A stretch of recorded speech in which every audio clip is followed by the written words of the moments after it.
Assalamualaikum warahmatullahi wabarakatuh. Salam sejahtera bagi kita semua.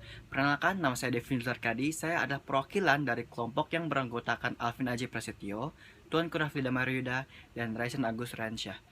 Dalam kesempatan kali ini, saya akan mempresentasikan ide bisnis kelompok kami yang bernama Le2 Mantap 2 atau biasa disebut Lele Mantap Mantap. Latar belakang ide bisnis kami ini, zaman modern semua orang pengen makan serba praktis. Sebagai contoh mie instan, bahkan bubur instan, dan juga frozen food. Tetapi, Le2 Mantap 2 ini adalah frozen food yang berbahan lele.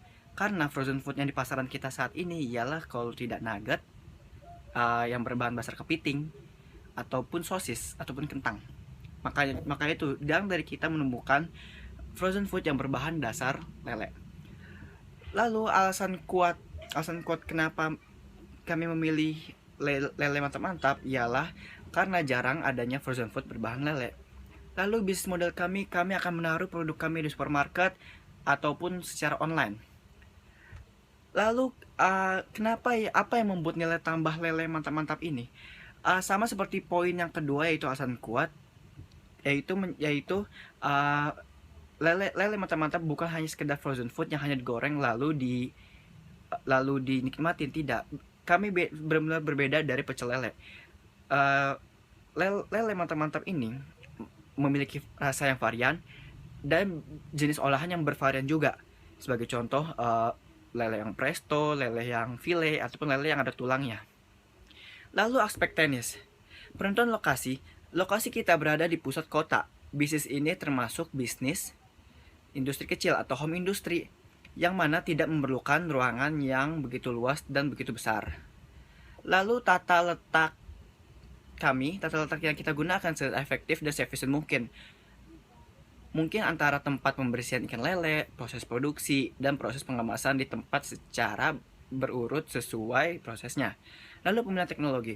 Karena ikan lele siap saji akan dikemas dalam plastik kedap udara, maka kita menggunakan mesin pres kedap udara. Selain itu, kita menyiapkan tempat penyimpanan berupa mesin pendingin supaya ikan lele tetap segar. Kemudian aspek pasar. Dari analisis pasar, berdasarkan hasil kuesioner yang kita buat, tanggapan responden cukup baik dengan produk kami. Ikan lele yang merupakan salah satu makanan yang bergizi dan menjadi favorit bagi masyarakat Indonesia. Dengan adanya varian bumbu dan cara pengolahan yang mudah, maka menjadi daya tarik sendiri bagi masyarakat. Tidak sedikit responden yang tertarik untuk membelinya. Analisis pemasaran.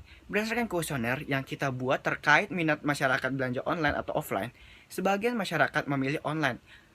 Oleh karena itu, pemasaran kita melalui dua sarana, yaitu online dan offline. Offline dengan cara menitipkan kepada supermarket, dan melalui e-commerce untuk memasarkan melalui media sosial.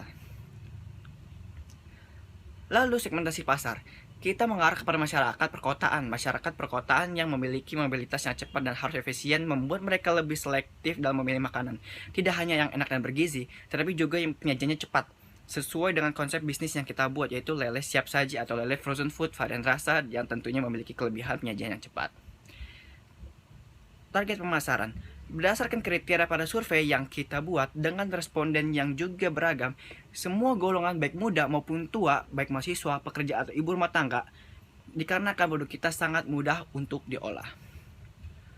Kemudian untuk kondisi existing kita ini, untuk bisnis kita, untuk bagian SDM-nya, dari kita selaku ownernya, dan juga untuk sumber daya alamnya, yaitu supply lelenya, kita akan mencari yang berkualitas dan tentunya terpercaya.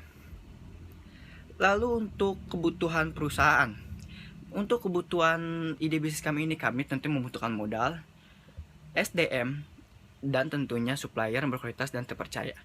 Sekian presentasi yang bisa saya bawakan, kurang lebih mohon maaf. Wassalamualaikum warahmatullahi wabarakatuh.